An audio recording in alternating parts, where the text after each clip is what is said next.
The Shenandoah Valley holds its secrets the way old mountains hold snow, quietly, without apology, for as long as it takes. Somewhere in Virginia, a farmhouse has been standing since 1923. White clapboard, tin roof, 412 acres of land that three generations of the same family have walked, farmed, and protected without fully knowing what they were protecting. The South Field looks like any other field. It isn't. 22 years ago, a man in Richmond opened a geological report, read it carefully, and then made a decision that would take 2 decades to unravel. He was patient. So was the land. So was the boy who walked into the wrong room one Tuesday morning looking for something as ordinary as a ruler and found instead a folder sitting at the edge of a desk, just slightly too close to the edge. A golden dog watched from the doorway. The folder fell. And everything that had been waiting, the field, the secret, the tin box behind the brick, began at last to move. Part 1. What Scout knew.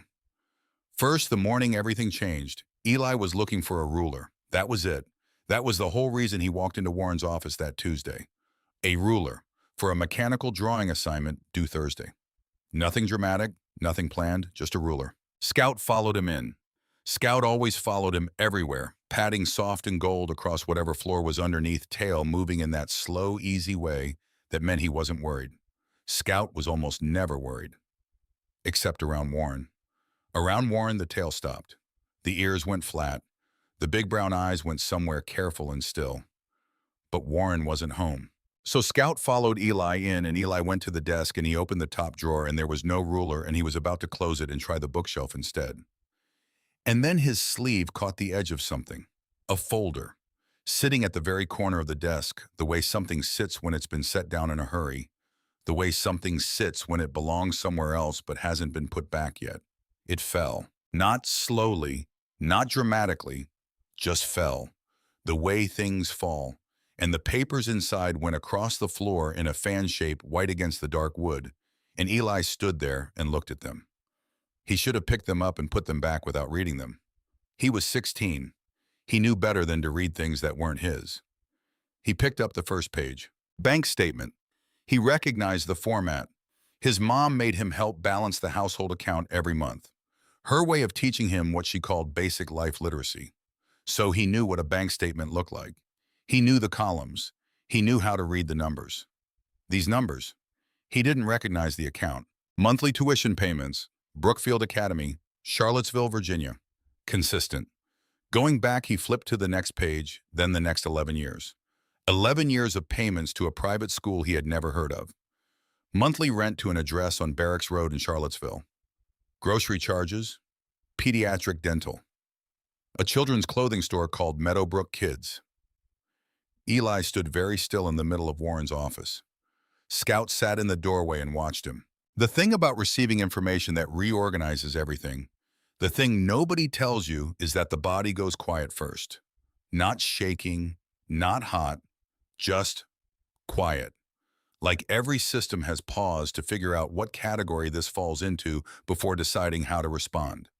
Eli's hands were not shaking. He read the statements again, slowly this time, all of them. He checked the dates. 11 years of payments, consistent amounts, growing slightly over time the way tuition grows, the way a child grows. He thought about the math. 11 years ago, he was 5. He thought about what it meant for a man to have a 5-year-old in Charlottesville while also being the stepfather of a 5-year-old in Richmond. He set the papers back on the floor exactly the way they had fallen. He was thorough about this. He picked each one up and placed it back in the folder in the same order, the same orientation, the same angle of the fold. He put the folder back on the corner of the desk at what he estimated was the same angle it had been before. He stood back and looked at it for a moment, adjusted it half an inch. Then he walked out, closed the door, sat down in the hallway with his back against the wall. Scout came and sat next to him, not in front of him, next to him, pressed warm against his left side chin resting on Eli's knee, eyes looking up. Eli put his hand on Scout's back. They sat there for a long time. He didn't go back for the ruler. He did his mechanical drawing assignment freehand that night, which his teacher marked down 2 points for inaccuracy, and Eli accepted this without explanation. Some things you just accept. He called Nora that evening, his grandmother, Nora Greer. 67 years old, former high school English teacher, had strong opinions about sentence structure and weak opinions about small talk. She and Eli had lunch every Sunday, had done since he was 8 since his grandfather Thomas died, and Eli decided in the wordless way of 8-year-olds that Nora shouldn't be alone every Sunday. She didn't answer. He texted, "Call me when you can. Not urgent." Well, kind of urgent. "Don't worry, I'm fine." She called back in 4 minutes. Which part of that message was supposed to make me not worry and the "I'm fine" part? You said kind of urgent before "I'm fine." That's not how reassurance works, Eli. He almost smiled. Almost. I found something in Warren's office. Silence. Not the silence of someone who didn't hear. The silence of someone who heard perfectly and is taking a moment to be very careful about what they say next. "Tell me," Nora said. He told her. Precise. Factual. The folder. The account. The payments. 11 years. Brookfield Academy. The address on Barracks Road. He didn't editorialize. He didn't say what he thought it meant. He just described what he had seen in the order he had seen it, the way Thomas had taught him to report things facts first, conclusions after, never confuse the two. When he finished, Nora was quiet again. "Then put everything back exactly where it was. Don't say anything to your mother yet. I'll be there in the morning." "Okay. Are you all right?" He thought about this. Honestly, the way she had always asked him to answer questions. Honestly, not reflexively. "I'm not sure yet," he said. "I think I need to sleep on it." That, Nora said, is the most grown-up answer you've ever given me. He went to bed.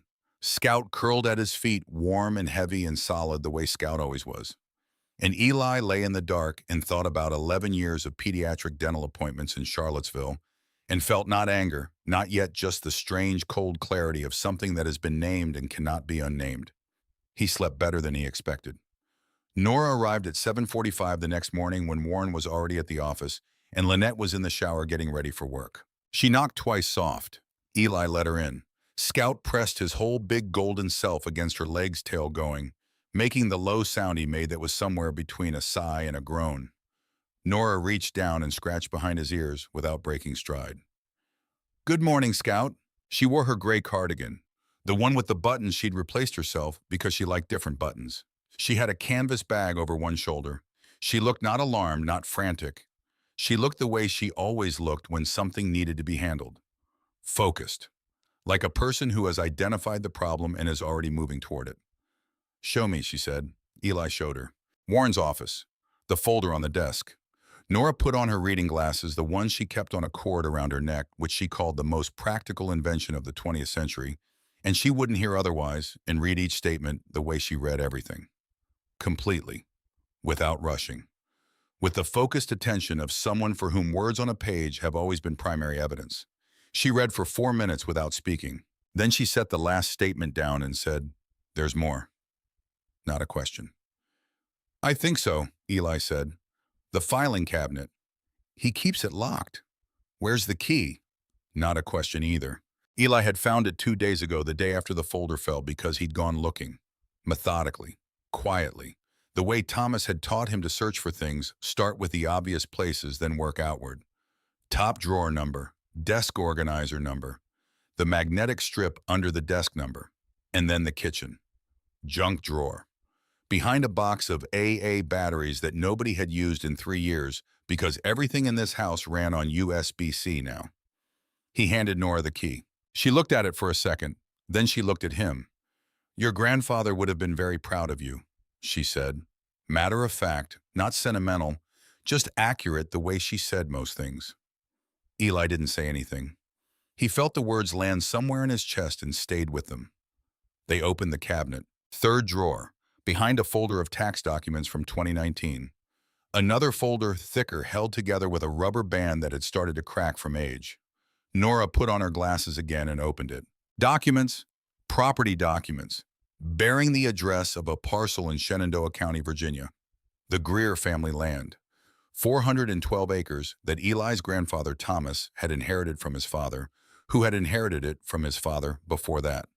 The land that Thomas had left to Nora alone, not jointly, not shared, Nora alone, in the last revision of his will 6 months before he died.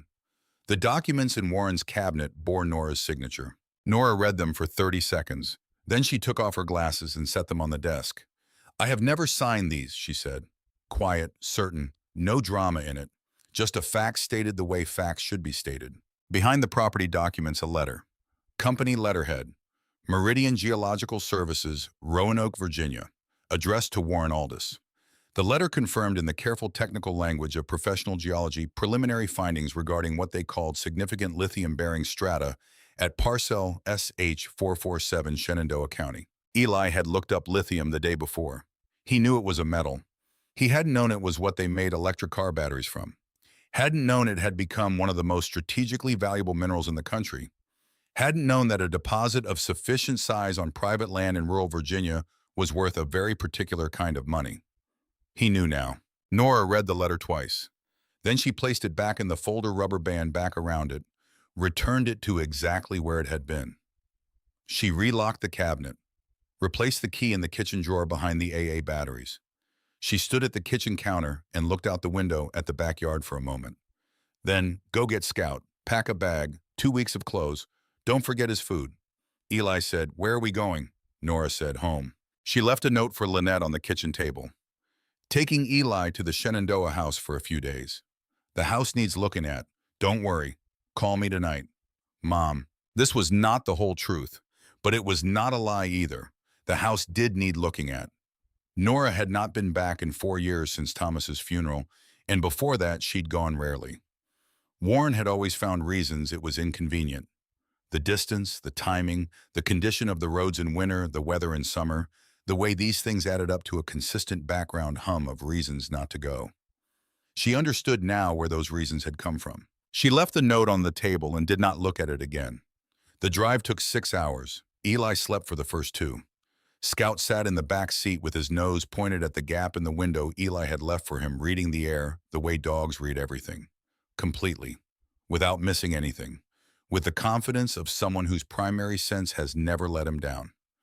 Nora drove. She was a good driver. Had always been. Thomas used to say she drove the way she taught. Purposefully, without unnecessary commentary, with clear signals and no sudden moves. She drove through Richmond and out the other side through the suburban sprawl that gave way to smaller towns, and the smaller towns that gave way to the kind of road that didn't have a name, just a county route number and the memory of how to find it. She hadn't been on these roads in 4 years. They came back to her anyway. This is the thing about places you loved young. They live in the body, not the mind. You don't remember how to get there. You just get there. The mountains appeared in the late afternoon. The Blue Ridge in early spring before the full green came in, still showing the gray-brown skeleton of the trees through the haze. Beautiful in a specific way that Eli wouldn't have had words for at 16, and Nora had spent 47 years trying to describe to students who had never seen it. There is no describing it.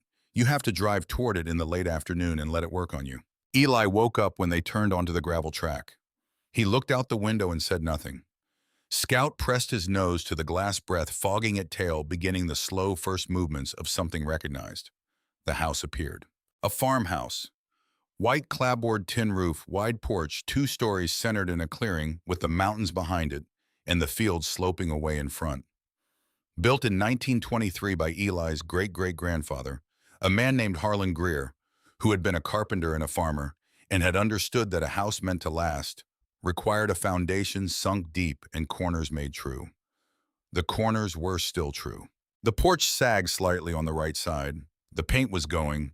The gutters needed clearing. You could see the dark line of debris from here.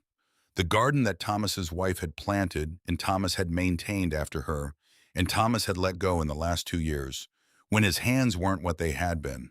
The garden had been fully reclaimed by the kind of enthusiastic disorder that happens when nobody is watching and nature decides to have opinions. But the bones were good.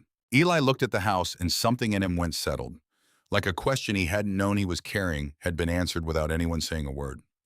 He was 16 and he had never been here long enough to know this house, not really. But he knew it the way you know some things. Not from experience, but from something older than experience. Scout pressed his nose flat against the window and made the sound. The sigh groan. The "I need to be out there" sound.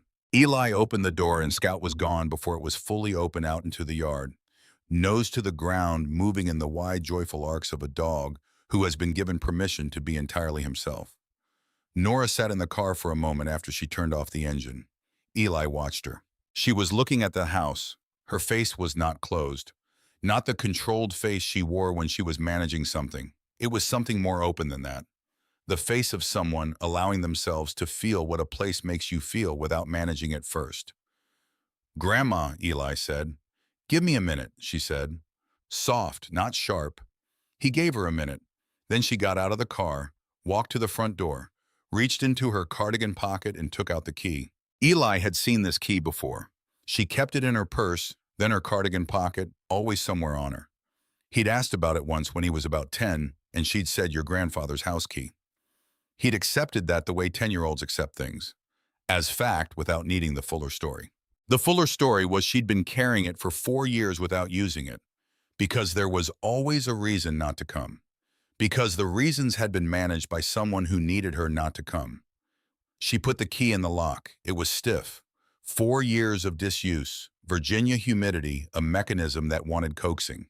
She worked it gently, not forcing, feeling for the give, patient. After a moment, the lock turned. The door swung inward on hinges that needed oil but held. The smell of the house came out. Eli had not been prepared for that. For the way a house that has been closed for a long time has its own specific smell. Not unpleasant, just distinct. Dust and old wood and something underneath that was specifically this house, no other house, the smell of 40 years of coffee and wood smoke and old books and the particular cleaning products a specific woman had used in a specific kitchen for decades. Nora stood in the doorway. She didn't step in right away. She just stood there, letting the smell reach her, her hand on the doorframe. Scout came bounding back across the yard and pushed past both of them into the house. Claws loud on the wood floors, nose working overtime, tail clearing, everything within range. Nora made a sound that was almost a laugh. "Scout," Eli called. "Easy." But she waved her hand. "Let him go." She stepped inside. Eli followed. The front room. Furniture still in place, sheeted in dust, the afternoon light coming through the west windows at a long angle and making everything look like a photograph from another era. The bookcase on the east wall. Thomas's book still there. History biography. One long shelf of worn paperbacks that Nora had put there in 1987 and never moved because she'd always liked that they were there. The round table, the wingback chair by the window. The dust lay on everything in a still even layer. Not neglect, Eli thought. Just waiting. "Which room is mine?" he asked. Nora turned to look at him. Something in her face shifted. Grateful maybe for the pragmatic question, for the 16-year-old pragmatism of it. "Your grandfather's study," she said. "Second door on the right. The bed's a single, but the mattress is good. I don't need much." "No," she said. "You never have." He carried both bags upstairs, found the study. Small room, south-facing window, a desk Thomas had built himself from oak with a surface worn smooth from decades of use. Eli set his bag on the floor and sat on the edge of the bed. Through the window, the fields. The south field especially sloping away from the house grass, going to gold in the late afternoon, the tree line a dark edge beyond it. He didn't know what was under that field. He would find out tomorrow. Tonight he just sat and looked. Scout came in and jumped up next to him, which he was technically not supposed to do on furniture. And Eli didn't say anything, just let him, and they sat together on the single bed in Thomas Greer's study and looked out at the south field as the light went from gold to amber to the deep blue of early spring evening. Something about this place. Something about the specific quality of the quiet here. Different from Richmond quiet, which was always the quiet of noise held at a distance. This was a genuine quiet. The kind that had been here before any of them and would be here after. The kind that made you feel if you sat still enough that you were not in the wrong place. Eli sat still enough. He felt it. In the morning, Nora made coffee on the old propane stove. The modern one had stopped working, but the backup still ran, and Eli came downstairs to find her standing at the kitchen sink with both hands on the counter looking out at the backfield. The same window Thomas had stood at every morning. The same view. "Did you sleep?" she asked without turning around. "Yeah, better than I expected." He poured himself coffee. She'd started letting him have half a cup on Sunday mornings when he turned 15, one of her small decisions about what constituted reasonable adult behavior, and stood beside her at the window. "What do we do today?" he asked. "We start," she said. He took that to mean cleaning, assessing, making the list of what needed doing and in what order. He understood this approach. Thomas had given him this approach. The philosophy of one thing at a time in order of priority without rushing. You don't fix everything at once. You fix the thing in front of you completely and then move to the next thing. Eli started with the kitchen. It was the best preserved room in the house. Thomas had kept it in working order through the years he lived here alone, and the evidence of that care showed in the way the pipes still ran clean, the wood stove still drafted properly, the window still moved smoothly on its track. Eli swept first, then mopped, then wiped down the shelves inside the cabinets one by one, working methodically from top to bottom the way you do a job when you're not in a hurry. He was on the third shelf of the lower cabinets when he saw it. The brick. It was in the chimney breast, the section of old brick that ran along the kitchen wall where the wood stove vented. Eli wasn't looking at it specifically. He was wiping the back of the cabinet shelf, and his eye just caught it. The way your eye catches something that isn't quite right. A minor wrongness that your brain flags before you consciously identify what it is. One brick, set slightly differently than the ones around it. Not obviously, not dramatically, just slightly. A millimeter or two off the plane of the surrounding surface, and the mortar around it was a different color. Newer. Lighter than the dark aged mortar of the surrounding brickwork. Eli set down the cloth. He went to the brick and ran his finger along the edge of it. It moved, just barely. A tiny give the smallest resistance, the suggestion of something that was set, but not permanently fixed. He stood very still. Then he said, "Grandma." Nora came in from the front room. She looked at his face first, then at where his hand was. She crossed the kitchen and stood next to him and looked at the brick for a moment. Then she went to the drawer beside the stove. Third one down, she opened it without hesitation. Inside in the back left corner, a screwdriver. Red handle worn smooth from decades of use. The shaft a little bent from some long-ago encounter with a fastener that didn't want to come. Thomas's screwdriver. Exactly where Thomas always kept it. Nora handed it to Eli. He looked at her. "Carefully," she said, "the way he would have." Eli turned back to the brick. He worked the tip of the screwdriver into the gap at the top edge, feeling for the mortar, testing the give. Not forcing. Patient. The way Thomas had taught him the tool is working, you're just guiding it. The mortar was dry around the edges but soft in the center.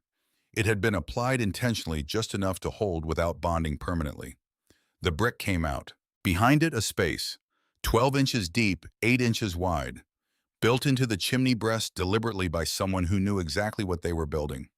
And in that space, a tin box. Old. The dark, mottled tin of something made in an era when things were made to last. No label, no name on it, but placed there by someone with intention. Set back, carefully settled on the ledge of the space with the precision of a person who thought about how things should be put away. Eli lifted it out. It was heavier than he expected. He carried it to the kitchen table and set it down. Scout, who had been asleep under the table in the way of dogs who sleep but keep one ear operational, lifted his head and looked at the box. Nora sat down across from it. She looked at it for a moment. "I knew he left something," she said, quiet, almost to herself. "I didn't know what or where, but I knew him." Eli sat down. "Should I open it?" She shook her head, reached out, put her hands on the lid. The seal was tight, the seal of something closed with intention, with the care of someone who wanted it to hold. She worked the lid gently, and it came open with the small, particular sound of pressurized air releasing. She looked at what was inside. She looked for a long time. Then she reached in and took out the first document and set it on the table between them. Eli read the header. Meridian Geological Services. Preliminary Survey Report. Parcel SH447, Shenandoah County, Virginia. Dated 20 years ago. He looked at his grandmother. She was reading. Still, and focused her glasses on the same way she'd read Warren's bank statements in Richmond. The same controlled attention. The same face that was not surprised exactly. More like the face of someone hearing confirm what they had already begun to suspect. Eli read over her shoulder. The language was technical, careful. the hedged, measured language of professional scientists who don't want to overstate. But even through the hedging, through the careful modifiers and qualified assessments, the meaning came through clearly enough. Lithium, in the South Field, in the lower sections of the South Field. Significant concentration. Significant enough that the survey recommended further drilling to establish full extent. Significant enough that they used the word substantial twice in the executive summary, and these were people who used words like preliminary and estimated around every other noun. Eli sat back in his chair. Scout put his head on Eli's knee. Nora set the survey down and picked up the second document. A letter. Handwritten. Thomas's handwriting. Eli knew it from the birthday cards Thomas had sent every year, the notes tucked into book packages, the handwriting of a man who had learned to write in an era when handwriting was still considered important. She read it. Eli watched her face. Something moved across it. Small, private. The internal movement of someone receiving something they needed very much and had been waiting for without knowing how long they'd been waiting. She set the letter down. She looked out the window for a moment. "What does it say?" Eli asked. "Quiet." She looked at him. Then she picked it up and read the last line aloud. "Nora will know what to do. She always has." The kitchen was very quiet. Scout made the sigh groan sound, soft this time, almost like he understood. Eli looked at his grandmother's face and he saw something he had never seen there before. Not in 67 years of that face, not across all the Sundays and the lunches in the 4 years since the funeral. He saw something open that was usually held carefully in place. Not grief, not quite. Something older than grief. The expression of a person who has just been told by someone who can no longer speak that they were always seen, always known, always trusted. He understood, looking at her face, why Thomas had done it this way, why he hadn't explained, why the box, the brick, the key, the will with her name alone, why all of it had been done quietly, without announcement, without discussion. Some people love loudly. Thomas Greer loved by building things that would hold. Eli picked up his coffee cup. It had gone cold. He drank it anyway. He looked out the window at the South Field, going gold in the morning light, and thought about the 20 years this house had been standing here waiting, and the lithium lying under that field for longer than any of them had been alive, and the folder that had fallen off Warren's desk in Richmond because Eli's sleeve caught the corner of it, because he'd needed a ruler, just a ruler. He almost said this out loud. Almost said, "I went in there to find a ruler, Grandma." Almost said it was an accident. But even as he formed the thought, he wondered if Thomas would have agreed with that characterization. Some things look like accidents. Eli wasn't sure anymore. He picked up the third document, the title search. 412 acres. Clean title. No liens, no encumbrances. No recorded claims of any kind. The Greer family land intact and uncontested, its ownership clear and documented and precisely, deliberately established. Nora's name, sole heir, unambiguous. The fourth document was still in the box. Eli looked at her. She nodded. He took it out. Another letter, Meridian Geological Services letterhead, but this one was not addressed to Thomas Greer. It was addressed to Warren Aldous, and the date on it was 22 years ago, 2 years before Warren Aldous ever met Lynette Greer. Eli read it twice to make sure he was reading it right. The language was the same technical hedge language of the first survey, the same qualified assessments, the same careful modifiers around substantial and significant, the same South Field, the same parcel SH447, the same lithium. Warren had known before he walked into their lives. He had found what was under this field, and then he had found the family that owned this field, and he had spent 22 years working toward taking it. Eli set the letter down on the table. Scout stood up from under the table and went and pressed himself against Nora's legs. Stayed there, warm and solid. She put her hand on his back without looking down. "How long have you had the key?" Eli asked her. "The front door key." "Since the funeral," she said. 4 years. "And you never came back?" "There was always a reason." "Warren?" Not a question. She looked at him. "Yes," she said, quiet, plain, the way she stated facts. "I think so. Now." Eli looked at the 4 documents on the table, the letter to Warren on top, the date, 22 years. He thought about Warren calling him Buddy, He thought about Warren at the dinner table asking about school, asking about soccer, doing all the correct motions of a stepfather in a way that had always felt slightly off, slightly practiced. The way a performance feels when the performer is very good, but you can still see the seams if you look at the right angle and the right light. Scout had always seen the seams, from the very first day. From the moment Eli brought Scout home as a 12-week-old puppy and Warren leaned down to pet him, and Scout had backed up 2 full steps and sat down and looked at Warren with those steady brown eyes that said with complete canine certainty, no, no, not growling, not snapping, just no. A clear, decisive, unambiguous no communicated by a dog who had been alive for 12 weeks and had still figured it out faster than any of them. Eli looked at Scout now. Scout looked back at him. Okay, Eli said, mostly to Scout, partly to himself. Okay. He stood up and went to the kitchen counter where Nora kept the notepad. Thomas's notepad's still there. The one he used for grocery lists and maintenance schedules and the small accounting of a working farm. Eli picked up the pen. We should call Sylvia Drummond, he said. Nora looked up. The lawyer who handled Grandpa's will, Eli said. You have her number. I do, and we should call her before we call anyone else. Before Mom, before anything. Nora looked at him for a long moment. The look she gave him sometimes. The one that made him feel simultaneously 12 years old and much older. You sound like your grandfather, she said. He didn't know what to do with that. He held it the way you hold something that needs to be held carefully. I'm going to call her, Nora said, standing. You're going to take Scout outside, and then we're going to work through this the right way.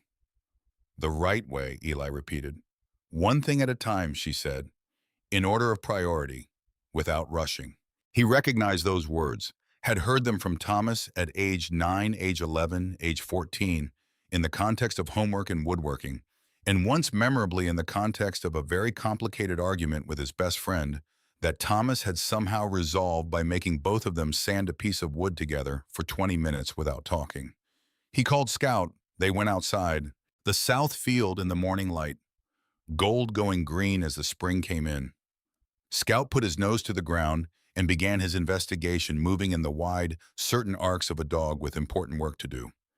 Eli stood at the edge of the field and looked at it. Somewhere under there, under the grass and the old farm soil and the bedrock of these old Virginia mountains, something that had been put there before any of them existed and had been waiting the way everything in this valley seemed to wait, with the patient absolute confidence of things rooted in good ground.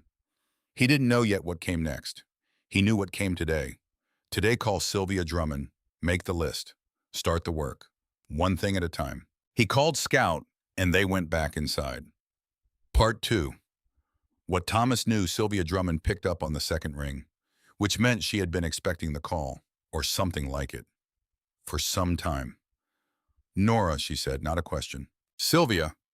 Nora sat at Thomas's kitchen table with the tin box in front of her and her reading glasses on the table beside it, and her voice at the particular frequency it reached when she was managing something large and intended to manage it completely. I'm at the house in Shenandoah. I need an appointment, tomorrow if possible. A pause, short, the pause of someone consulting a mental calendar, not deciding whether to help. 10 o'clock, Sylvia said. My office. I'll have documents. I assumed you would. They hung up. Eli was standing in the kitchen doorway with Scout beside him, both of them slightly damp from the morning grass, watching Nora with the same expression. Quiet, attentive, waiting. Tomorrow, Nora said. Eli nodded. Good. Then he went to the closet where Thomas kept the cleaning supplies and came back with a mop and a bucket and a look of complete practical determination. And Nora watched him fill the bucket at the sink the way he knew where the faucet was, the way he didn't have to ask, the way he moved through this kitchen, like someone who was beginning to understand that he belonged here. And she felt something she hadn't expected to feel today. Gratitude.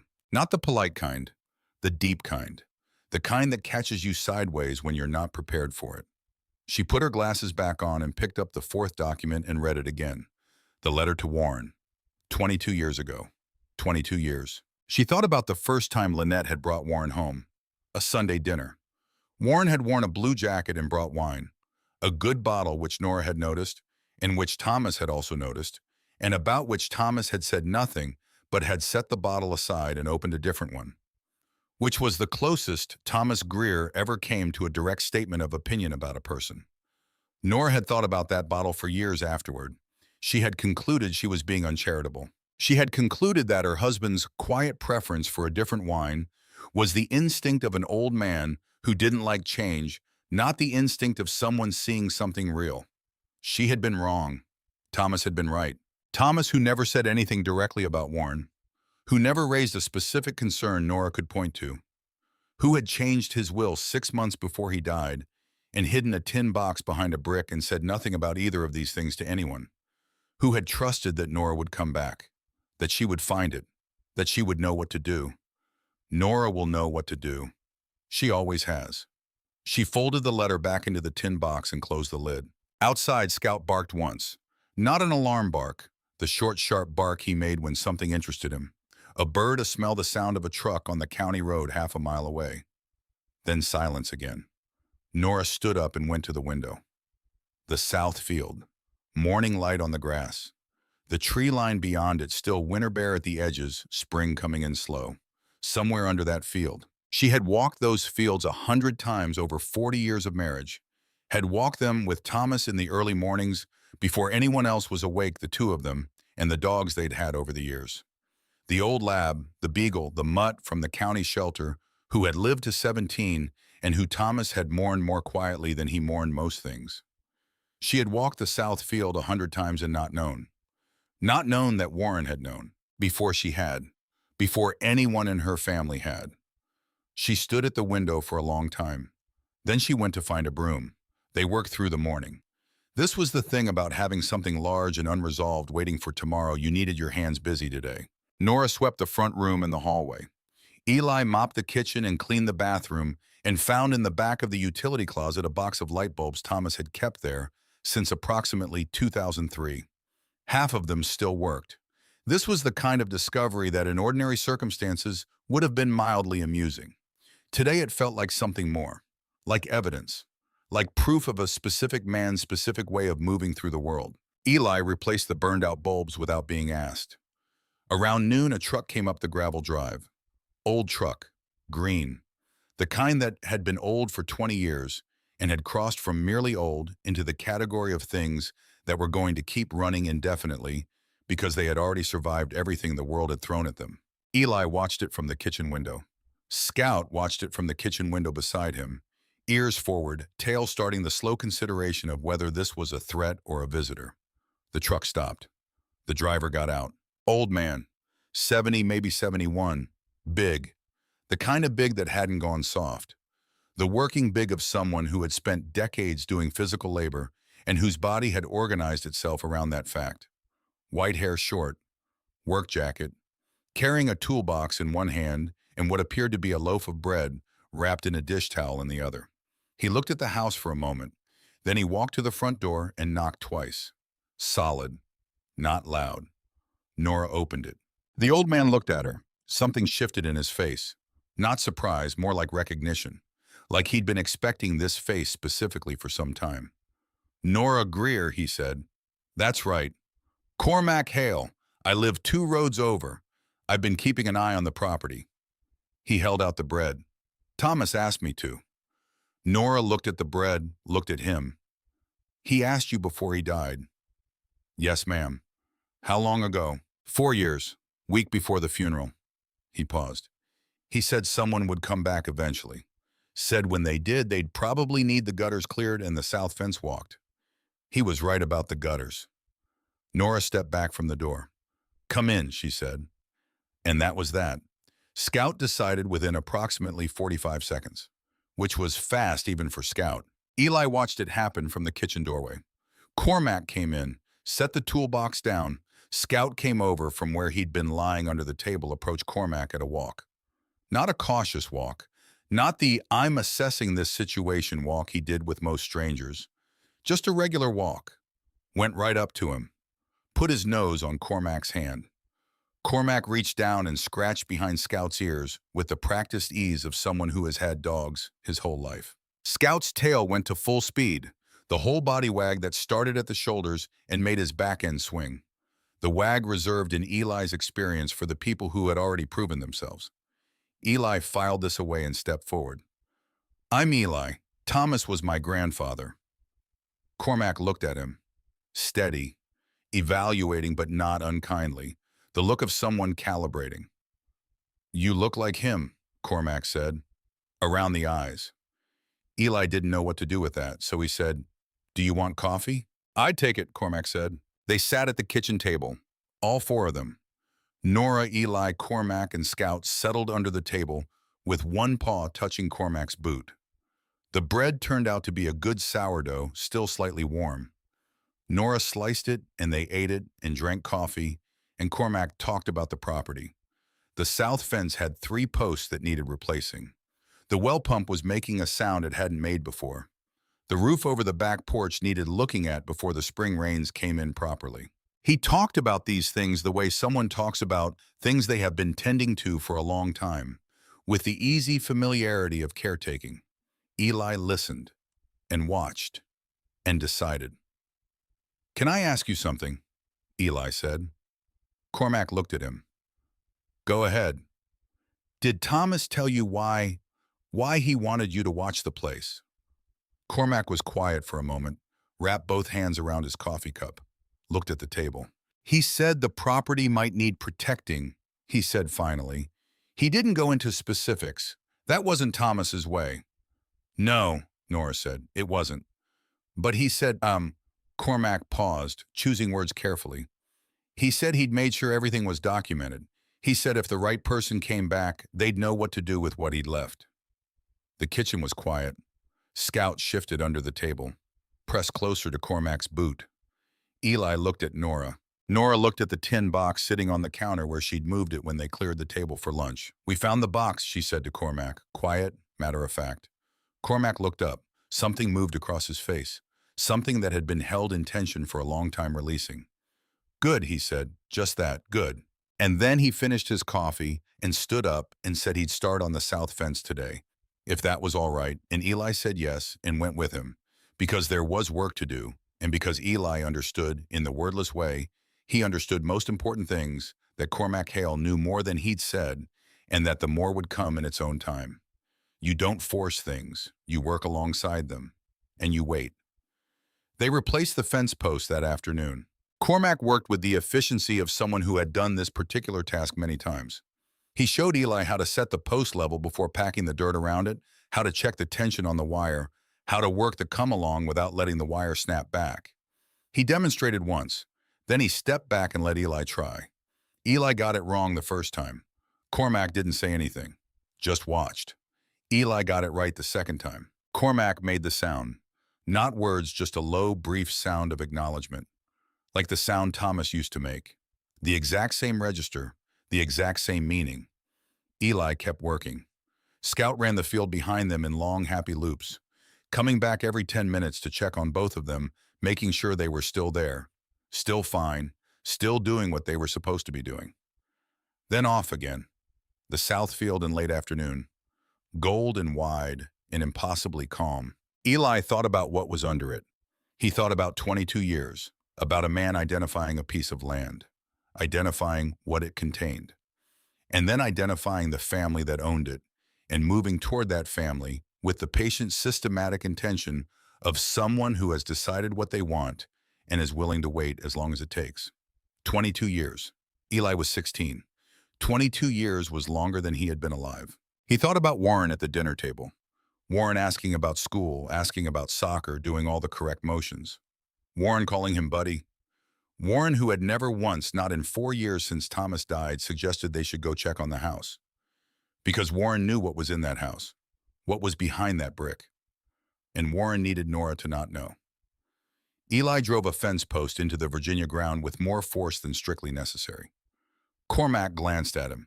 Sorry, Eli said. Post doesn't care, Cormac said. They worked until the light started going. Then they walked back to the house together, Scout falling in beside them, and Cormac said he'd come back in the morning to finish the back section. At the truck, Cormac stopped, turned back. The geological survey, he said. Eli went still.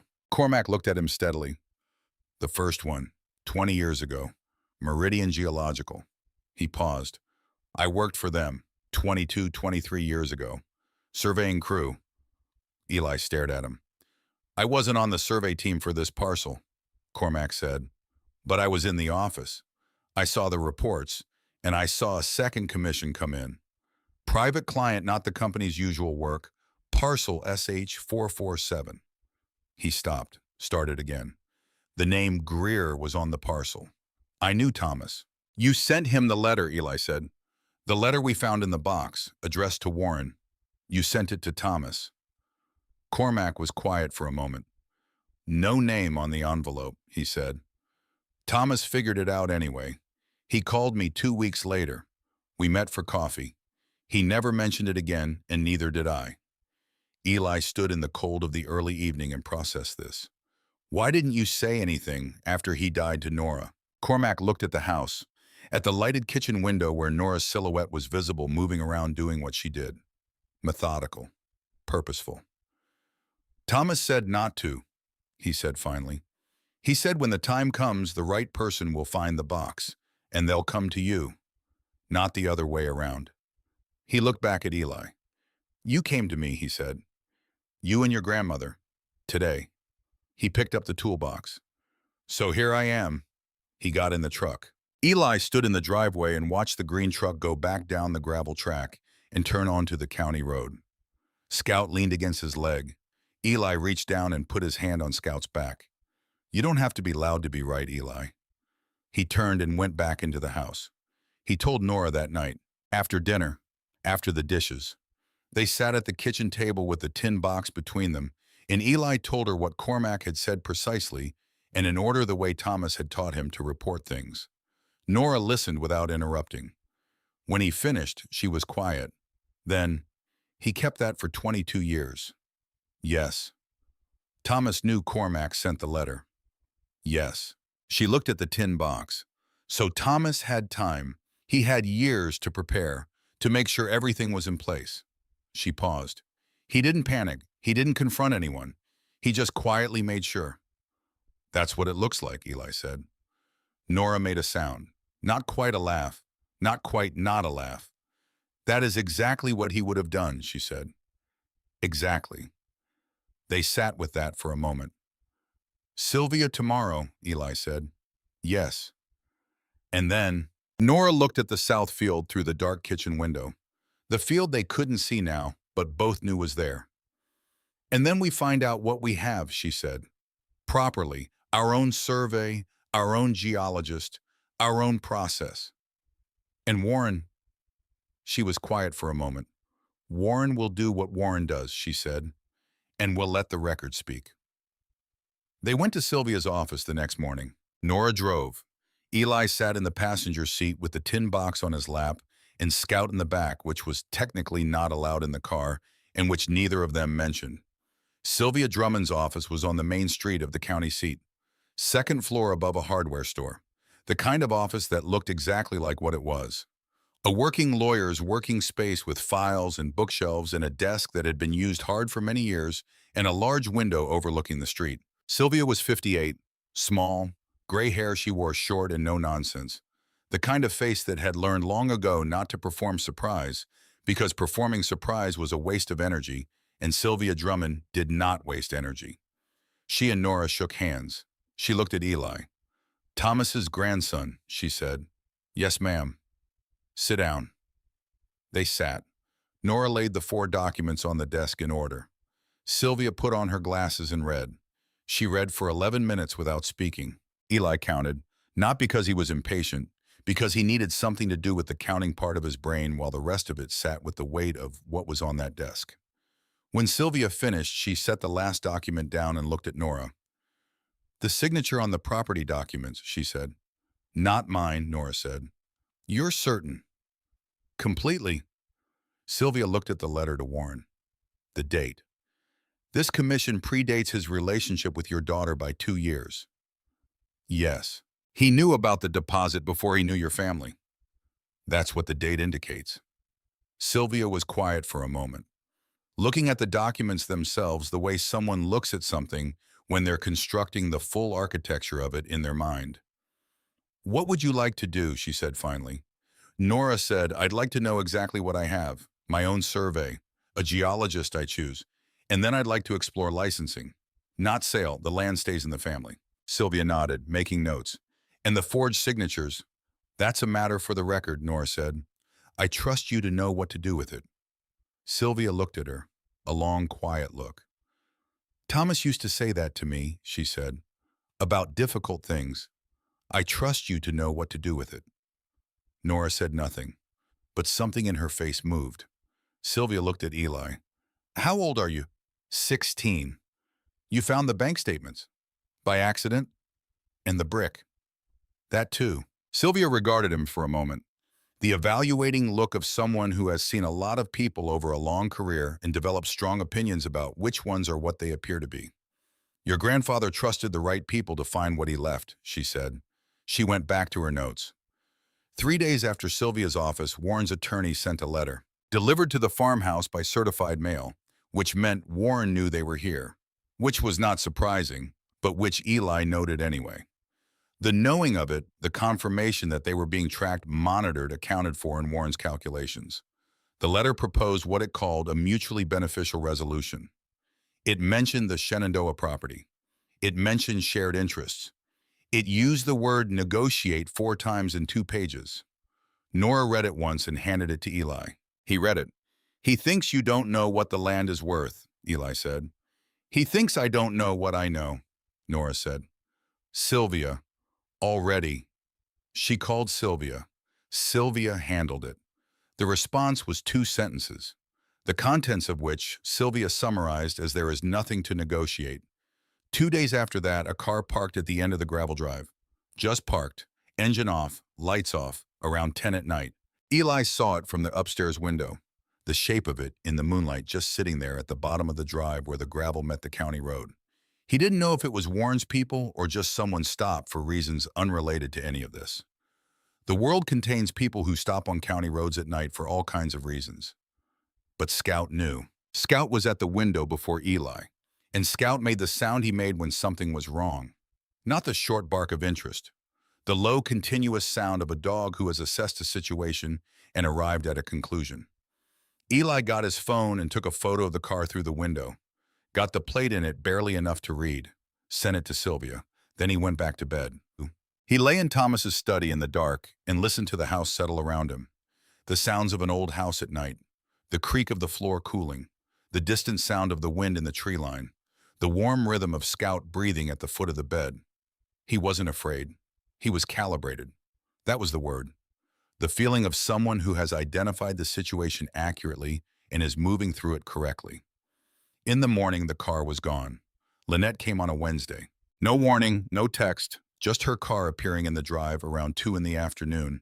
Eli watching from the garden where he and Cormac were clearing the old rose bed. He saw his mother get out of the car. She looked tired. The specific tiredness of someone who has been having an argument in their own head for several days and hasn't slept well because of it. She looked at the house, the repainted trim, the re-leveled porch section they'd gotten to the day before, the cleared gutters, and he couldn't read her face at this distance, not completely, but he thought he saw something there, some version of recognition, like seeing something she had been told was just an old house, and discovering it was not just anything. She went inside. Eli looked at Cormac. Cormac looked at their rose bed. This section here, he said, pointing, wants the dead cane cut back to here, not further. Eli picked up the pruners. Inside the house, his mother and grandmother were in the kitchen. He knew because that's where Nora always went. The kitchen was where Nora conducted everything that mattered. He knew the sound of 2 voices at the kitchen table, the rhythm of a serious conversation, different from the rhythm of a regular one. He didn't go in. He cut back the rose canes, patient, precise.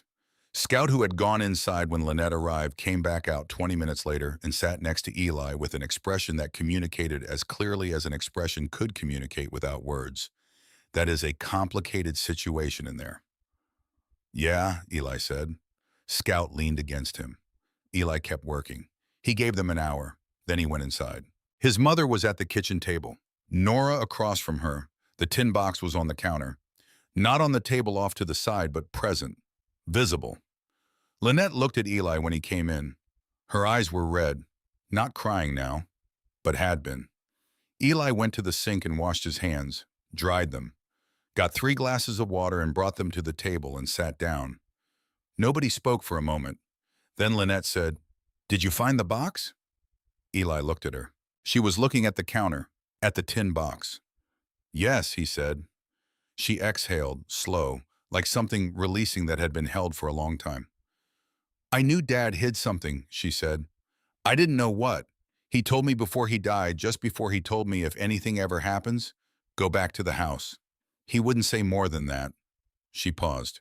"And then Warren always had reasons we shouldn't go." The kitchen was very quiet. "Did you know about the survey?" Nora asked. Quiet, not accusing, just asking. Lynette looked at her. "No, I didn't know about any survey. I didn't know about the lithium. I didn't know about—" She stopped, started again. "I knew Dad didn't trust Warren. He never said it directly.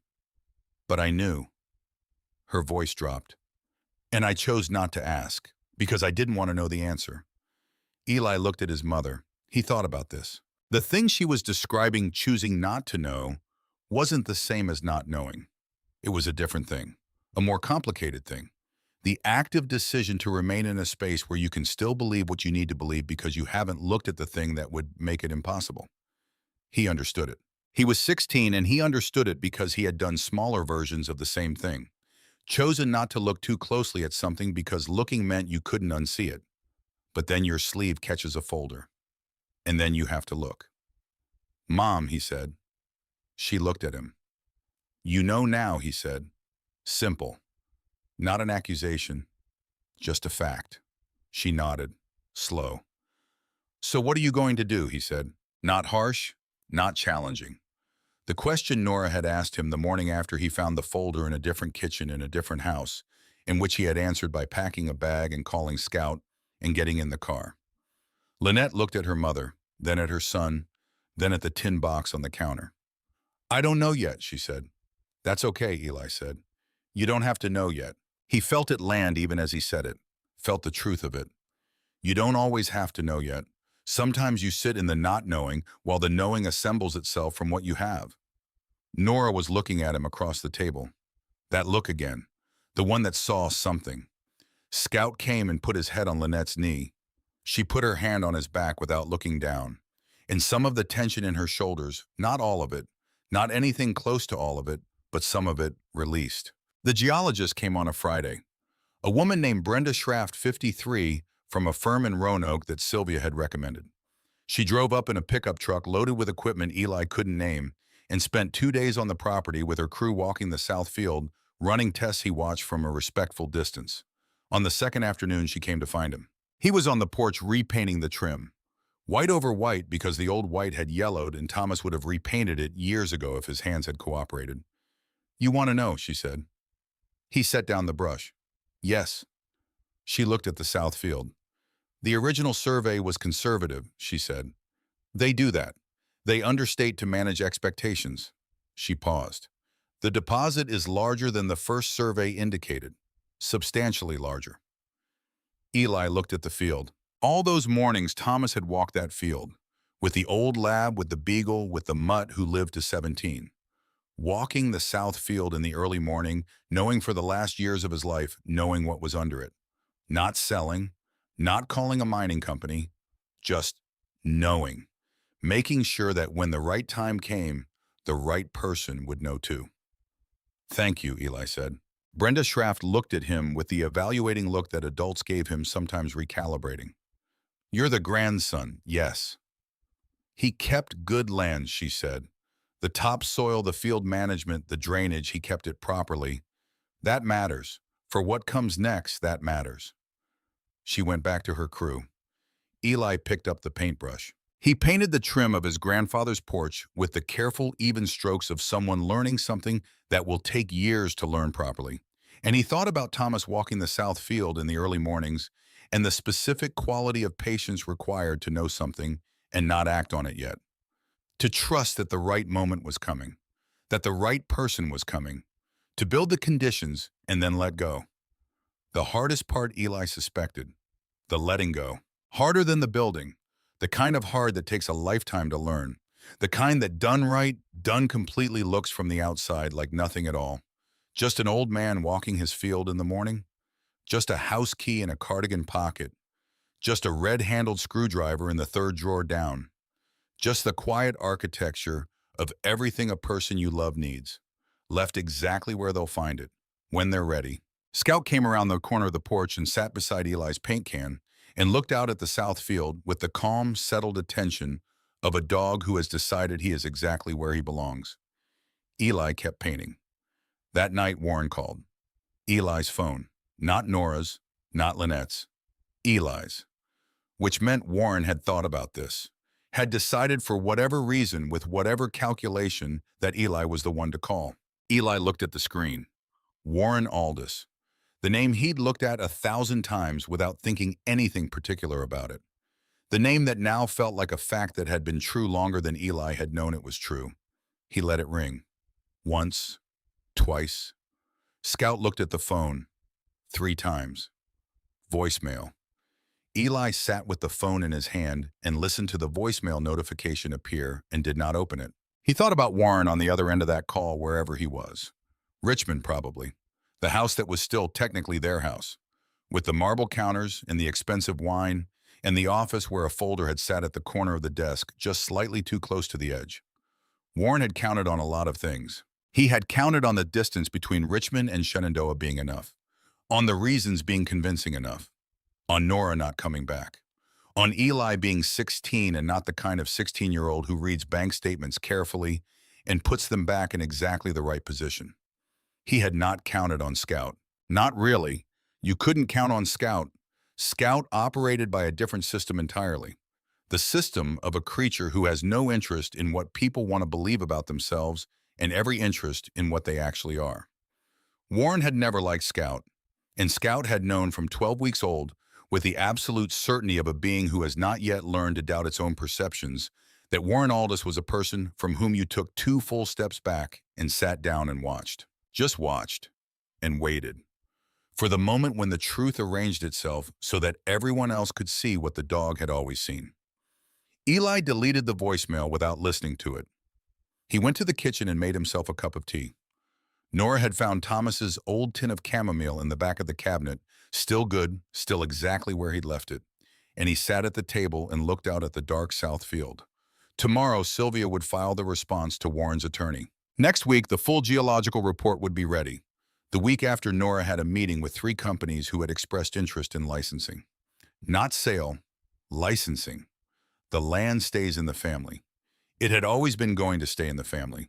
Thomas had made sure of that before any of them understood what he was making sure of. Scout jumped up onto the chair beside Eli, which was absolutely not allowed, and Eli moved his knees slightly to give him room and didn't say anything, and they sat together in the kitchen of Thomas Greer's farmhouse and listened to the old house settle around them. Outside, the south field was dark, but it was there, had always been there. Patient as everything in this valley, certain as the mountains to the west, waiting for the moment when the right people understood what they were standing on. Eli understood now. He was beginning in the way of 16-year-olds who have been handed something larger than they expected to understand what came with that, the weight of it and the rightness of it, both at once. Part 3, the field below. The licensing meeting was on a Tuesday. 3 companies, 3 sets of attorneys, 3 different approaches to the same question. What is this land worth, and what are the terms under which you will allow us access to what is underneath it? Sylvia had prepared Nora and Eli the week before. Sitting at the kitchen table in the farmhouse documents spread between them, going through each company's proposal with the methodical attention of someone who believes that the details of a contract are not bureaucracy, but character. The terms reveal the person. The terms reveal what someone actually intends as opposed to what they say they intend, which Eli thought was a lesson that applied well beyond contracts. He sat through all 3 meetings. Sylvia had suggested he didn't have to. Nora had said he should. He needs to see how this works, she told Sylvia. He's going to need to know how this works for the rest of his life. So he sat, and he watched, and he learned. The first company sent 2 attorneys and a vice president who talked about partnership and shared values, and then presented terms that gave them extraction rights with minimal royalty structure and a clause that allowed them to expand the survey area without additional consent. Eli didn't say anything during the meeting, but afterward in the parking lot he said, "The word partnership appeared 11 times. The royalty rate appeared once." Nora looked at him. "Your grandfather," she said, "would have counted the same thing." The second company was better, cleaner terms, reasonable royalty structure. But the operational approach, the way they talked about the land, the way they said the site instead of the property, the way the vice president referred to the Southfield as the extraction zone, something in it sat wrong. Not wrong enough to point to specifically, just wrong. The third company was from Roanoke, Clearfield Energy, small as these companies go, focused specifically on domestic lithium for battery production. Their lead attorney was a woman who had grown up in the Shenandoah Valley, which he mentioned once, and did not mention again, but which Eli noted. Their terms were structured around the concept of stewardship, a word they used 3 times each time in a context that suggested they meant it. Their royalty structure was the strongest of the 3. Their operational approach preserved the topsoil and the drainage Thomas had spent decades maintaining. Their contract included a clause that Eli had not seen in the other 2 proposals, a provision requiring them to restore the surface of the Southfield to its original condition after any extraction activity, to leave the land as close to what it had been as modern practice allowed. Eli read that clause twice. Then he looked at Nora. She was already looking at him. "Clearfield," he said. "Yes," she said. Sylvia filed the fraud documentation on a Thursday, the forged signatures, the concealed geological surveys. 22 years of a plan built on the assumption that the Greer family would never know what their own land contained. 22 years of careful, patient, systematic deception now reduced to a stack of documents on a court clerk's desk in Richmond. Eli was at school when it happened. He was in AP History, his best class studying the Homestead Act and the history of land ownership in the American West, which he found given everything almost impossibly on the nose. His phone buzzed. "Sylvia, filed. Everything is in motion. Call me after school." He put the phone back in his pocket and looked at the front of the classroom. His teacher was talking about the railroad land grants, about how land had always been the thing, how the people who understood what land meant truly understood it not just financially, but in the longer, deeper sense of what it means to have ground that is yours, that your people came from, that will be there when you are not. Those were the people who understood something essential about how the world actually worked. Eli wrote that down, not because it was going to be on the test, because it was true. Warren called again on a Friday. This time Eli answered. He wasn't sure why. He stood in the hallway at school between 5th and 6th period with students moving around him and Scout at home 200 miles away, and the weight of everything that had happened in the past 6 weeks in his chest and Warren's name on the screen, and he just answered. "Eli." Warren's voice, different than it had been. The ease was gone. The practice quality, that smooth, polished surface he always presented, gone. What was underneath was something more tired, more real almost, if real was the right word for it. "Warren, I'd like to talk." "We're talking." A pause. "I mean in person. I'd like to come to the house." Eli looked at the lockers in front of him, thought about this for approximately 4 seconds. "That's between you and Nora," he said. "I'll let her know you called." He hung up. He told Nora that evening. She was quiet for a moment. Then, "All right. You want him to come?" "I want this to be finished," she said, "and it won't be finished until he's seen clearly, completely what the record shows." She paused. "Some things need to be said in person." "Okay," Eli said. "I'd like you there," she said. He hadn't expected that. He sat with it for a moment. "On the porch," he said. "Yes," she said, "the porch. Not inside, not at the kitchen table, which was where the important things happened, where the tin box had been opened and the documents read and the decisions made. The porch was different. The porch was the threshold, the boundary between the house and what was outside it. Warren could have the porch, not the kitchen. He came on a Saturday morning. The Chevrolet. Gray. A rental. Eli could see it was a rental from the window, the kind of car that exists in the world without history, without the wear of a specific person's specific life. Warren had always driven his own car, A particular model replaced every 3 years dark blue with the particular smell of new leather that Eli had always associated with Warren's presence. The rental was different. The rental meant things had changed significantly. Eli watched from the kitchen window. Scout was beside him, both of them still, watching Warren get out of the car and stand looking at the house. And Scout, this was the thing Eli would remember for a long time after. Scout, who had never once, not in 4 years, not in a single interaction, given Warren anything except the flat-eared, watchful retreat of a dog who had assessed and concluded Scout made no sound. No low rumble, no alert, just watched. With the steady, certain attention of a creature who has already decided everything it needs to decide and is simply observing the final act of a story it understood from the beginning. Warren looked diminished. That was the word.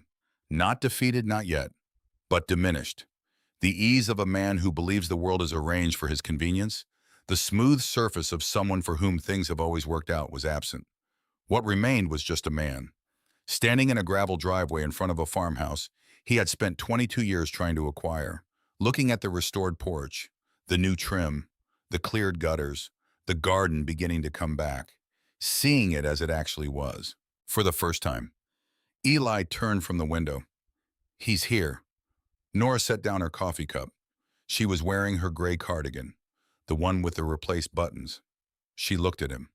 Ready? Eli picked up the folder from the counter. The brown folder Sylvia had prepared, every document organized and tabbed, and explained the full record of everything Warren had done and everything the Greer family knew, and tucked it under his arm. Ready, he said. Scout moved to his left side. They went to the front door. Eli stepped onto the porch first. This was not planned. It just happened that way. He was in front of Nora when they reached the door, and so he was the one who came out first, and he stood on the top step of the porch in the morning light and looked down at Warren Aldous, standing at the bottom. Scout came and sat on his left, exactly where he always sat. The position of a dog who has chosen his person and is communicating that choice without ambiguity. Warren looked at Eli. Something moved across his face. Surprise, maybe. Or the recognition of someone who expected to face the 67-year-old woman and instead found her 16-year-old grandson standing there first. Steady, unhurried, looking at him with the clear, open attention of someone who has already done the hard work of understanding the situation and is now simply present in it. Then Nora came through the door and stood behind Eli's right shoulder. She didn't say anything. Neither did Eli. They let Warren begin. He talked for a while, not argued, not explained exactly. Just talked in the way of someone who has been composing a speech in their head for days and is now delivering it. He talked about pressure, about decisions that compounded, about a plan that had started as something he told himself was reasonable and had grown over years into something he could no longer see clearly from the inside. He said the word mistake 4 times. Eli counted, because that was what he did. He talked about the family in Charlottesville, didn't name them, just acknowledged them. The way you acknowledge something that has been known but not spoken, moving it into the spoken category finally. He talked about financial pressure, about the cost of everything he had been maintaining. 2 households, 2 families, the Richmond apartment on Barracks Road, the private school tuition. He talked about it in the flat, exhausted way of someone who has been carrying a very heavy thing for a very long time and is simply describing the weight of it rather than defending the carrying. Eli listened. He did not offer anything. He did not nod in sympathy or shift his expression toward understanding. He was not being cold. He was just present, the way Thomas had taught him to listen completely, without deciding what you're going to say next, without managing the other person's comfort. Warren talked until he ran out of what he had prepared, then he stopped. The morning quiet of Shenandoah County settled back into place around them. A bird in the tree line, wind in the grass of the south field, the sound of the old house behind them holding. Eli said, "I'll be right back." He went inside, got the folder from where he'd set it on the hall table, came back out, held it out to Warren. "This is what the record shows," he said. "All of it. You should know what's in it." Warren looked at the folder, took it, opened it, started to read. Eli watched him read the first page. The summary Sylvia had prepared, the forged signatures, the concealed surveys, the 22 years of it, laid out in clean factual language without commentary. Warren looked up. His face had changed. Not crumpled, he was not the kind of man who crumpled, but something had gone out of it. Something that had been maintained even in the diminished version of him that had stepped out of the rental car this morning. Some last layer of the practiced surface. Gone now. What was left was just a face, a person. Someone who had spent 22 years building a structure of deception and was now standing in front of what that structure actually looked like from the outside. Eli, he said. You should go, Eli said. Quiet, not unkind, just clear. He held out his other hand for the folder. Warren looked at it. Then he closed the folder and handed it back.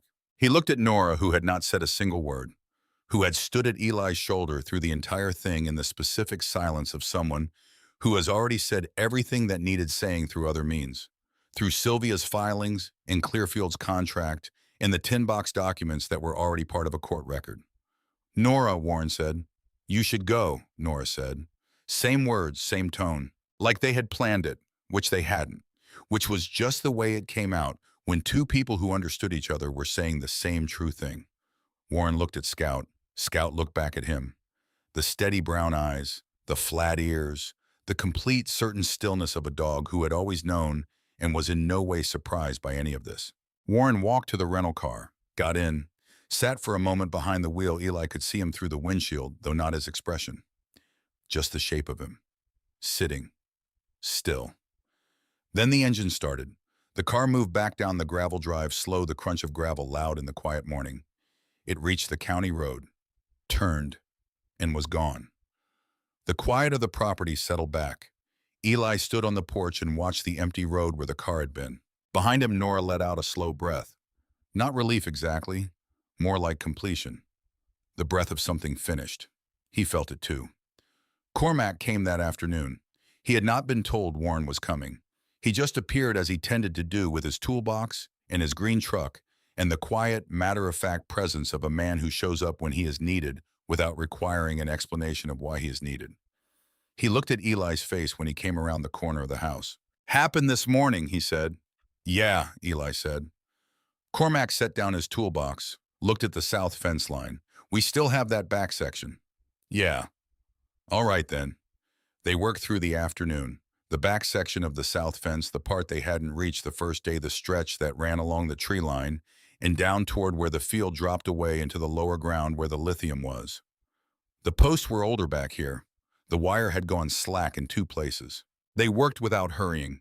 Scout ran the field behind them the whole afternoon, coming back every few minutes, checking, then off again into the wide gold space of it. At some point, Eli wasn't sure when exactly because he'd been focused on the wire. Cormac stopped working. Just stopped. Set down his tools and looked out at the south field. 22 years I kept that, he said. What I knew. Eli waited. Some days it felt like a long time. Cormac paused. Some days it felt like the right amount of time. He picked his tools back up. Thomas knew what he was doing. Yeah, Eli said. He did. They finished the fence line as the light went amber, stood back and looked at it. Straight posts, even wire, good tension, the kind of work that would hold. Cormac picked up his toolbox. Your grandfather would have been satisfied with that, he said. Not proud, not impressed, satisfied. The specific, complete satisfaction of work done correctly, which Thomas had taught Eli, was different from and better than pride. Cormac drove away. Eli stood at the fence line for a while, looking out at the south field. Scout came and sat beside him.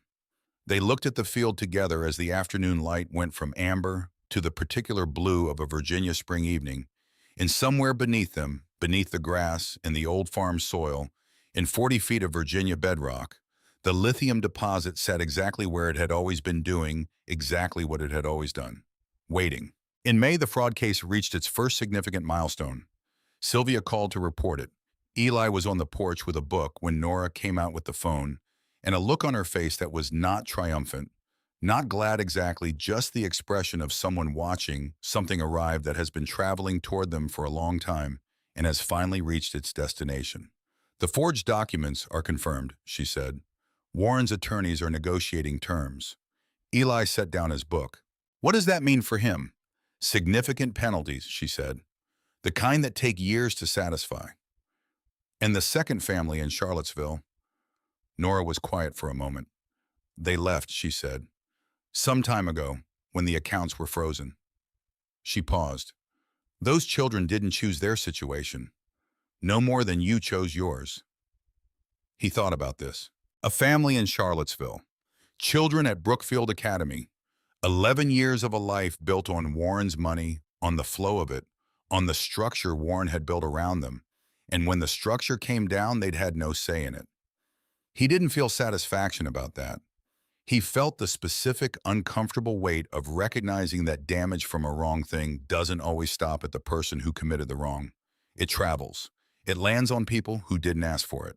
Is there anything we can do? He said. Nora looked at him, long, considering. That, she said, is something we can think about. Which was not a no, which was Nora, for this is a real question, and you're right to ask it, and I intend to take it seriously. Eli filed it under ongoing. The garden came back in late spring. Nora had been working it all winter. He'd seen the progress each weekend, watched it move from the thorough reclamation of wild grass and bramble, back toward the ordered shape of what it had been.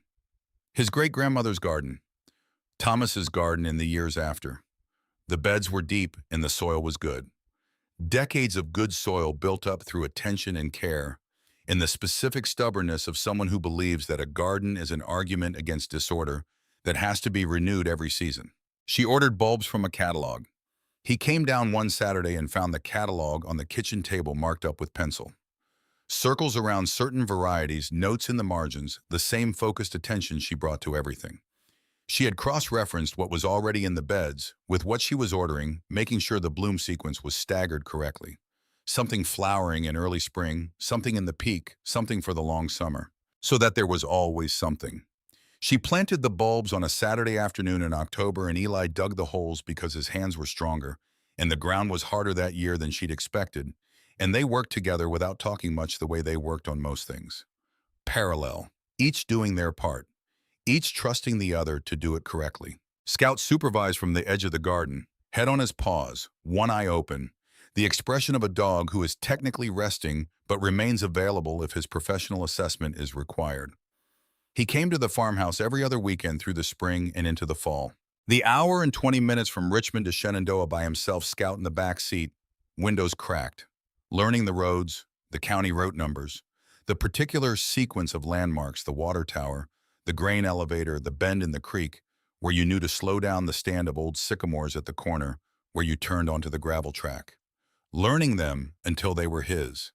Until the body remembered them the way the body remembers things learned young, which is different from memorizing a route, which is closer to belonging, the beginning of belonging, which takes time, years, decades maybe, but starts somewhere, and started for Eli on these weekend drives down from Richmond with Scout navigating by smell and the mountains getting bigger in the windshield, and something in his chest going quiet in the way it only went quiet here. He worked on the house every weekend he came. The interior painting, Nora had started it, and he finished the rooms she hadn't gotten to. The floorboard in the upstairs hallway that had been lifting for years. The windows in the front room that stuck in the summer humidity and needed planing. He learned to plane a door from Cormac, who demonstrated once and then watched Eli do it wrong twice and right the third time and made the sound. The same sound. Low, brief, satisfied. The same sound Thomas made. Cormac had known Thomas for 40 years, and somewhere in those 40 years, he had absorbed the specific register of Thomas's approval. Or Thomas had absorbed it from Cormac, or they had arrived at it separately and recognized it in each other. The sound that meant correctly done. Eli collected these moments, not consciously, not deliberately, but they accumulated the way things accumulate when you are somewhere that has weight. Not the weight of obligation, but the weight of belonging to something larger than yourself. Something that was there before you and will be there after, something that has room for you, specifically your particular shape of presence, the way you plane a door and set a fence post and sit at a kitchen table with your coffee in the morning and look out at the backfield. The way Thomas had sat, the way Nora sat, the way Eli was beginning to understand he would someday sit. Lynette had filed her own paperwork the previous month. Separate proceedings from Nora's. Her own attorney, not Sylvia, someone from Richmond who handled family law. She had not asked Eli what to do. She had made her own decision in her own time in the way of someone who needed to find the knowing herself before she could act on it. Eli had not told her what to do. He had made her tea and sat at the table and let her talk. And when she'd finished talking, he had said quietly, because it was the truest thing he knew how to say, "You're not behind, Mom. You just had more to work through." And she had looked at him, that specific look the one parents give children who have said something they weren't expecting, and said, "When did you get so old?" And he had said, "I don't know, probably around the time I needed a ruler," which she didn't understand, but she laughed anyway, which was the point. The signing was on a Tuesday in June, the Clearfield Energy licensing agreement. Nora signed first her name alone as the sole property owner, as Thomas had insured and Sylvia had confirmed and the court record had established. Then the Clearfield attorney signed. Then the witness. Then Sylvia looked at Eli. "Your grandmother would like you to co-sign," she said. "Not legally required. She would like you to." Eli looked at Nora. Nora was looking at him with the expression she'd worn when she read him the last line of Thomas's letter. The open expression, the one that was not managed. He picked up the pen. He signed his name, Eli Thomas Greer. His full name, the one he never used because it was long, and Thomas was an old-fashioned middle name, and he had spent most of his 16 years going by Eli, just Eli. But for this, he used all of it. He set down the pen. Sylvia looked at both their signatures for a moment. Then she closed the folder. "Thomas would have found this satisfying," she said. "Not proud, not impressed, satisfied." Eli almost smiled. "I know," he said. The first royalty payment arrived on a Thursday in September. Eli was in school. Nora sent him a text at 8:47 in the morning. It came. "Call me after school. Grandma." He looked at the text for a moment in the hallway between first and second period. The specificity of it. Not how much, not exclamation points, just it came. The matter-of-fact confidence of someone who expected this to happen and is marking that it happened. He called her at 3:15 from the front steps of the school. She answered on the second ring. "How much?" he said. She told him. He sat down on the steps. He hadn't expected he'd known the geological report said substantial. He'd known Clearfield's terms were the strongest of the three proposals. He'd been present for every meeting where the numbers were discussed. But there is a difference between knowing a number in the abstract and hearing it applied to a specific morning, a specific Thursday in September. A specific moment when the land your great-great-grandfather built a house on, and your grandfather spent his life protecting, and your grandmother drove 6 hours to find, when all of that becomes on an ordinary school morning, something that deposits into an account with a figure you have to sit down to process. He read the number again in his head. "Grandma," he said. "I know," she said. He knew this was coming. He knew the possibility of it, she said. He didn't know exactly, but he kept the land, and he kept it clean, and he made sure I would have it. She paused. That was what he knew. Eli looked out at the school parking lot. Students walking past, cars pulling out. The ordinary motion of an ordinary Thursday afternoon that was also somehow the day a tin box and a red-handled screwdriver and a ruler he never found completed a circuit that had been building for 22 years. "I want to call Cormac," he said. "I already did," Nora said. He said, "Good." Eli almost laughed. "That sounds right. He's coming Saturday to finish the well pump housing." "Of course he is." A pause. Comfortable. The kind of quiet that exists between people who don't need to fill it. "Eli," Nora said. "Yeah." "Your grandfather wrote in that letter Nora will know what to do. She always has." She paused. "But I want you to know it wasn't just me. It wasn't just me who came back. You called, you drove with me, you found the brick." Another pause. "He trusted me, and I trust you. That's how this works." Eli sat with that. That was how it worked. Not one person alone figuring everything out, but a chain. Thomas to Nora, Nora to Eli. The specific, careful, patient passing of trust from one person to the next across time, across loss, across 22 years of someone trying to break the chain and failing because the chain was built stronger than he understood. "I'll be there Friday night," Eli said. "I'll make the chicken," she said. He hung up. He sat on the front steps of his high school and looked at the ordinary September sky and felt not triumph. Not exactly. something quieter and more durable than triumph. The feeling of something finished and something beginning occupying the same moment at the same time. In April, the bulbs Nora had planted came up. Eli was there the weekend they emerged. He walked the garden in the morning before Nora was awake and found them the first green pushing through the dark soil, the small determined point of something that had been underground all winter, waiting for the conditions to be right, putting up one precise green inch into the April air. He stood in the garden for a long time. He thought about Thomas putting a tin box behind a brick and letting it wait. He thought about Cormac holding a secret for 22 years in the knowledge that the right moment was coming. He thought about a key in a cardigan pocket carried for 4 years through a Richmond winter and spring and summer, and into the next season waiting for the day it was needed. He thought about a folder on the corner of a desk, and a sleeve, and a ruler he never found. He thought about how the important things in his life, the things that had actually moved it, actually changed. It had not arrived the way he expected important things to arrive. No announcement, no warning, just a wrong step in the right direction, and then everything opening. Scout pressed against his leg. Eli put his hand on Scout's back. The garden in the early morning light. The mountains still blue with distance to the west. The south field below grass coming in green, the ground underneath it holding what it had always held. He was 16 years old, 17 in June. He was standing in his great-grandmother's garden in the Shenandoah Valley on a morning in April, and he understood for the first time in the way you understand something when you have lived it, rather than been told it, what it meant to inherit something. Not the money, not the land even, not exactly. The trust. The specific, decided, deliberate trust of someone handing you something and believing completely without reservation with the full force of everything they know about you, that you will know what to do with it. Thomas had trusted Nora.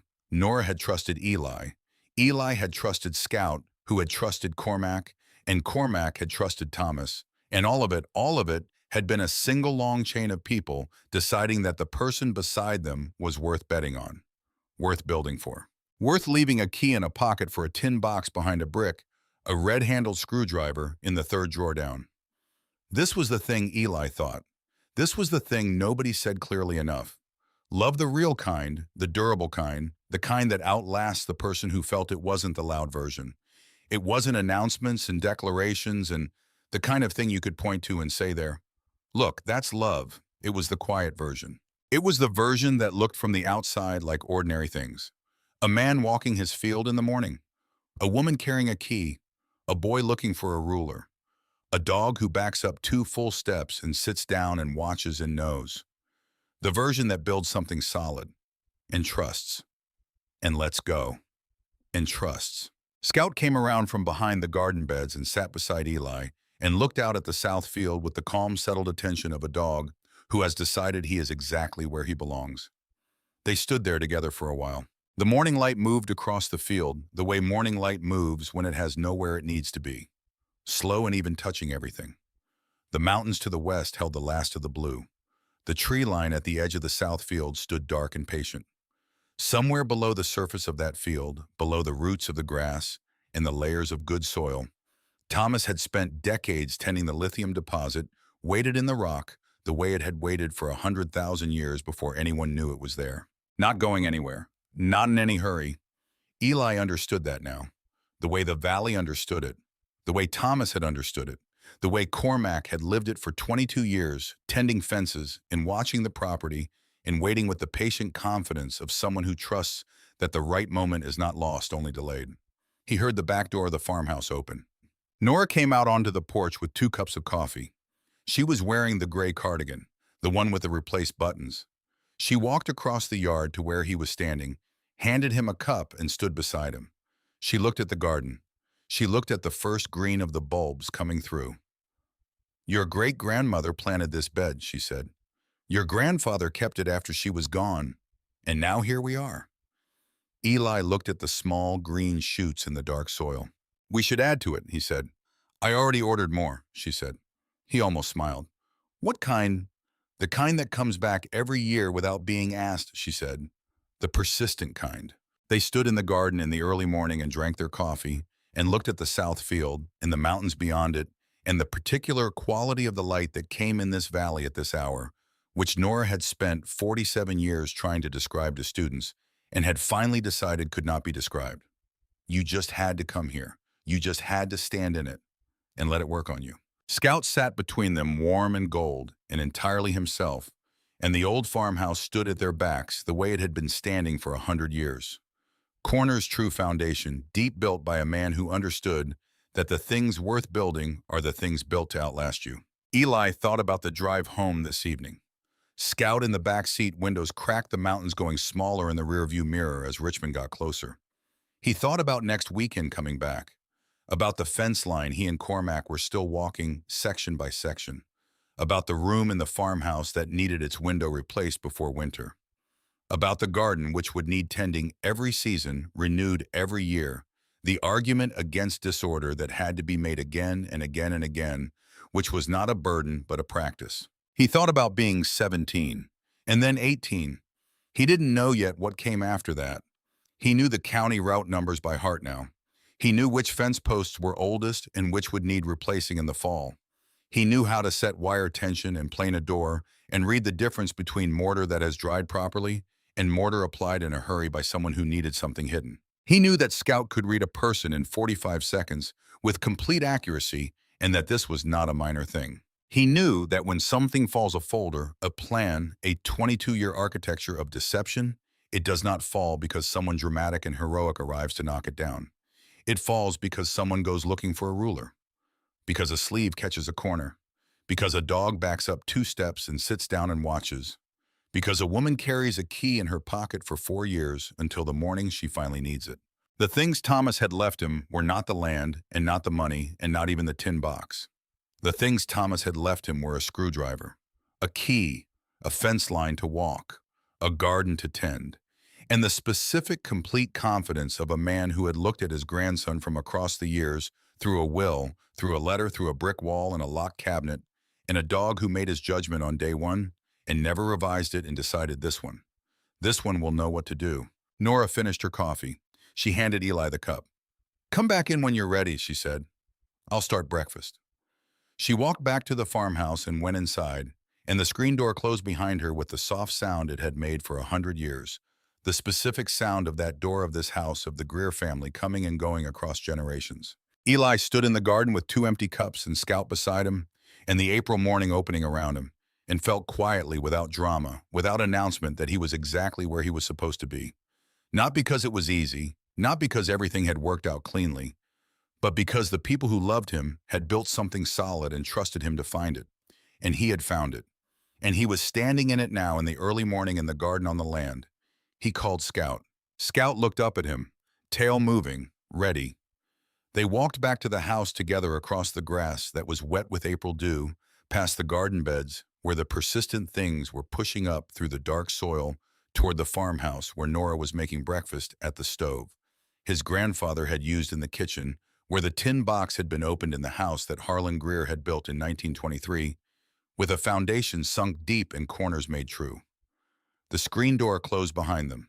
The south field lay in the morning light, patient, waiting, exactly as it had always been.